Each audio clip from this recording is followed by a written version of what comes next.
Hello friends, welcome to TNPSC master Vishnu. இன்றைக்கி நம்ம என்ன பார்க்க போகிறோம் அப்படின்னா, பிரித்தெழுதுக அப்படிங்கிறதோட பார்ட் 3 தான் வந்து பார்க்க போகிறோம்.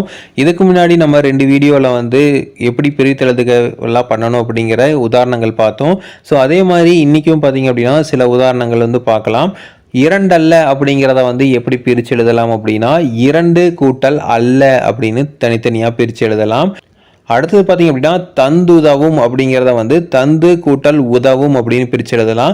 ஸோ தந்துதவும் அப்படிங்கிறத வந்து தந்து கூட்டல் உதவும் அப்படின்னு எழுதலாம். அடுத்து வந்து காடெல்லாம் அப்படிங்கிறத பார்த்திங்க அப்படின்னா, காடு கூட்டல் எல்லாம் அப்படின்னு எழுதலாம். காடெல்லாம் டே அப்படிங்கிறத வந்து நம்ம தனியாக எழுதி காடு கூட்டல் எல்லாம் அப்படின்னு தனியாக எழுதலாம்.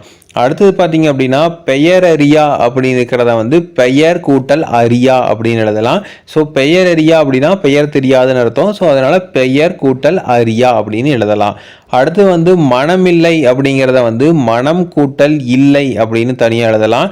ஸோ மனமில்லை அப்படின்னு நம்ம எழுதுறத வந்து மனம் கூட்டல் இல்லை அப்படின்னு பிரித்து எழுதலாம். அடுத்தது வந்து காட்டாறு அப்படிங்கிறத பார்த்திங்க அப்படின்னா, காடு கூட்டல் ஆறு அப்படின்னு பிரித்து எழுதலாம். ஸோ காட்டாறு அப்படிங்கிறத காட்டு கூட்டல் ஆறு அப்படின்னு எழுதக்கூடாது, காடு கூட்டல் ஆறு அப்படின்னு எழுதணும். அடுத்து வந்து பொருட்செல்வம் அப்படிங்கிறத வந்து பொருள் கூட்டல் செல்வம் அப்படின்னு சொல்லலாம். ஏன்னா வந்து பொருள் செல்வம் அப்படிங்கிறத சொல்ல மாட்டாங்க, பொருட்செல்வம் அப்படிம்பாங்க. அதை வந்து பொருள் கூட்டல் செல்வம் அப்படின்னு பிரித்து எழுதலாம்.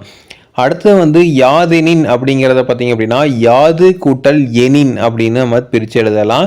தேக்கு வந்து தூ ப்ளஸ் ஏ தே, யாதெனின்க்கு வந்து யாது கூட்டல் எனின் அப்படின்னு பிரித்து எழுதலாம்.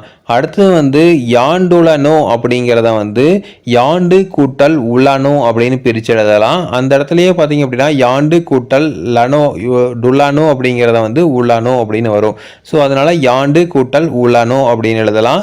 அடுத்தது பார்த்திங்க அப்படின்னா, பூட்டுங்கதவுகள் அப்படிங்கிறத வந்து பூட்டு ப்ளஸ் கதவுகள் அப்படின்னு எழுதலாம். ஸோ பூட்டுங்கதவுகள், இப்போ கதவுகள் வந்து பூட்டி இருக்கிறத குறிக்கிறது. அதனால் பூட்டு ப்ளஸ் கதவுகள் அப்படின்னு நம்ம தனித்தனியாக எழுதலாம்.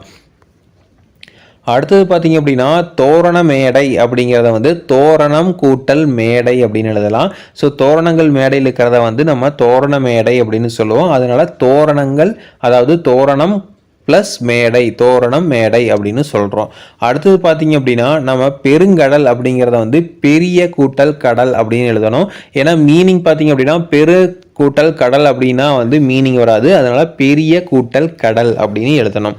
அடுத்தது வந்து ஏடு எடுத்தேன் அப்படிங்கிறத வந்து ஏடு கூட்டல் எடுத்தேன் அப்படின்னு வரணும். ஏடு எடுத்தேன் அப்படிங்கிறத வந்து ஏடு கூட்டல் எடுத்தேன் அப்படின்னு சொல்லலாம். அடுத்தது வந்து துயின்று இருந்தார் அப்படிங்கிறத வந்து துயின்று கூட்டல் இருந்தார் அப்படின்னு பிரிக்கலாம். ஏன்னா வந்து துயின்று இருந்தார் அப்படிங்கிறது தூங்கிட்டு இருந்தாருங்கிறத குறிக்கும். அதனால் துயின்று கூட்டல் இருந்தார் அப்படின்னு சொல்லலாம்.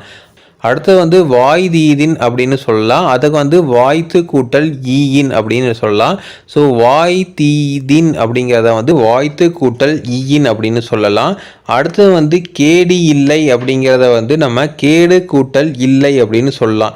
ஸோ கேடி இல்லை அப்படிங்கிறத வந்து கேடு கூட்டல் இல்லை அப்படின்னு சொல்லலாம். அடுத்து வந்து உயர்வடைவோம் அப்படிங்கிறத பார்த்திங்க அப்படின்னா, உயர்வு கூட்டல் அடைவோம் அப்படின்னு சொல்லலாம். உயர்வடைவோம் அப்படிங்கிறத வந்து உயர்வு கூட்டல் அடைவோம் அப்படின்னு சொல்லலாம்.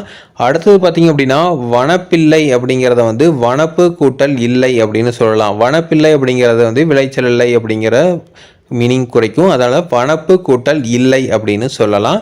அடுத்தது வந்து வன்கீரை அப்படிங்கிறத வந்து வளம் கூட்டல் கீரை அப்படின்னு பிரித்து எழுதலாம். ஸோ வன்கீரை அப்படிங்கிறத வளம் கூட்டல் கீரை அப்படின்னு பிரித்து எழுதலாம். அடுத்தது பார்த்திங்க அப்படின்னா, கோட்டோவியம் அப்படிங்கிறத பார்த்திங்க அப்படின்னா கோடு கூட்டல் ஓவியம் அப்படின்னு சொல்லலாம். ஸோ அதாவது ஒரு லைன்லேயே வந்து வரைகிறத வந்து கோடோவியம், அதாவது கோட்டோவியம் அப்படின்னு சொல்லுவோம். அதை வந்து கோடு கூட்டல் ஓவியம் அப்படின்னு பிரித்து எழுதலாம். ஸோ இதெல்லாம் பார்த்திங்க அப்படின்னா எப்படி பிரித்து எழுதணும் அப்படிங்கிறதுக்கு உண்டான உதாரணங்கள். ஸோ இதே மாதிரி இன்ஃபர்மேஷன்ஸ் உங்களுக்கு தொடர்ந்து வேணும் அப்படின்னா எங்கள் சேனலை சப்ஸ்கிரைப் பண்ணுங்கள். தேங்க்யூ.